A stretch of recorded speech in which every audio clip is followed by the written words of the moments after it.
Fisher, Nagoose, Mao. I don't think when Fisher gets the lead this late that anybody catches him. Here comes Nagoose. I'm wrong. Notre Dame wins it, followed by Stanford. Welcome back to another edition of Irish Intel. I'm here with Notre Dame's 2019 National Championship DMR team, Dylan Jacobs, Edward Cheatham, Sam Voles, and Yared Nagoose. Guys, we are going to go through this entire race and talk about the big moments that led to that national championship. Dylan, let's start with you in the 1200. When you're starting a race, what's your mindset and how'd you try to set this race up for your team? Yeah, so obviously in the beginning, you're just trying to give the rest of your team the best possible position they could have. And that's obviously going to start with Ed because he's next up. But you don't know how the race could go. It could either be tactical or it could go out hard. So you're just trying to prepare yourself for whatever it is. Really, before you got to visualize both circumstances and try to imagine yourself succeeding in whichever one happens. So early in the race, I'm just trying to get out in a good spot, not be leading the race, but definitely not be in the back half of the pack. And as you see, I get out in a pretty good position.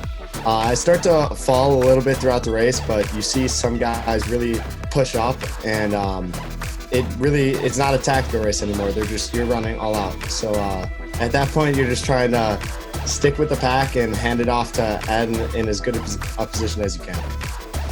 So now, Edward, when you get the baton for your 400, that's of course the shortest leg. Just talk me through your mindset in that shortest leg, and you were actually able to make a pass in that leg. How were you able to do it? Yeah, so the tricky thing about running an indoor 4 normally is you really want to try and get into the inside lane and get a good pole position. But in a DMR with so many teams, it can be impossible to even stay in lane 2 part of the time. And you're just really trying to pass as many people as you can in the 400 leg because it's so quick and you can't really be tactical in such a short race. So when I'm passing Indiana in this clip, I remember the only thing that was going through my mind was go get him. And then the second I passed him, I'm looking at the next person. And I'm saying, go get him. And you just try to do that as much as you can before you hand off to Sam.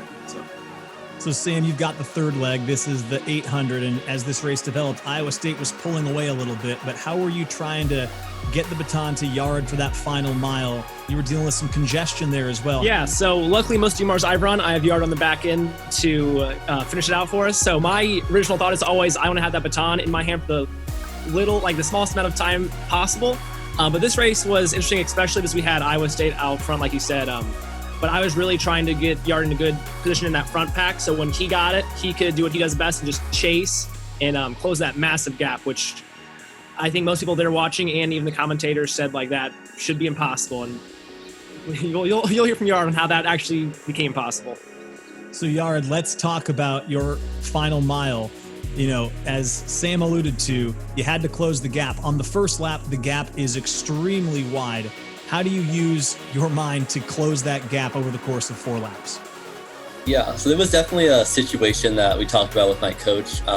If it was in the case that they were really far ahead, just kind of basically run as fast as you can to catch up as quickly as possible, even if it's faster than you normally would for a mile. That way, when you got up there, you would have a second to relax before you had to pick it back up again. So in my head, I'm only thinking about, catching the Iowa State guy and not settling for second, essentially, because if I gave up at that point and no one else took it out, then it would just been an easy win for Iowa State. So you're able to close a lot of ground over the course of your first 3 3/4 laps. Then you get to that final straightaway, which I think is now extremely famous in Notre Dame athletics. Just talk me through how you finally made that last pass and were able to win the national championship. Yeah, I was a little concerned that I'd let the guy Grant Fisher pass me to begin with, but coming around that last corner and you only have 50 meters to do it, and usually somehow I managed to just kind of dig down and push my way, even though my whole body's screaming at me to stop. And that day I was able to just kind of just pull through for my team, because I don't know, that's the best reason to do it for him. Well, guys, congrats, of course, on the national championship, and thanks for joining me on this edition of Irish Intel. Thank you. Thank you.